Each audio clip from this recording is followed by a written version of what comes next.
मौसमों के तगय्युर को बांपा नहीं, छतरियां खोल दी। जख्म भरने से पहले किसी ने मेरी फटियां खोल दी। अब मछेरों से पूछो, समंदर नहीं है ये अफरीत है। तुमने क्या सोचकर साहिलों से बंदी कश्तियां खोल दी। इसने वादों के पर्वत से लटके हुओं को सहारा दिया। इसकी आवाज पर कोई पैमाओं ने रस्सियां खोल दी। दश्ते गुर्बत में मैं और मेरा यारे शबजाद बाम मिले। यार के पास जो कुछ भी था, यार ने गठड़ियां खोल दी।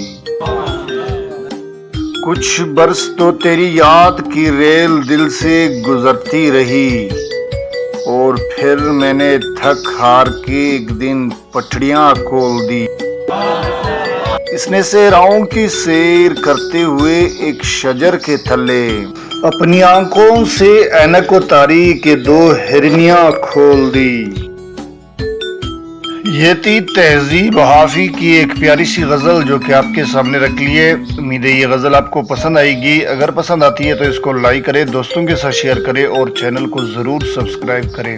अगली गज़ल तक के लिए मुझे दीजिएगा इजाज़त, और तब तक के लिए अपना बहुत सारा ख्याल रखिएगा। चैनल पर जुड़े रहने के लिए इसके बेल आइकन को लाजमी प्रेस कीजिएगा ताकि तमाम तरह गज़लों की पेश की नोटिफिकेशन आपको बर वक्त मिलता रहे।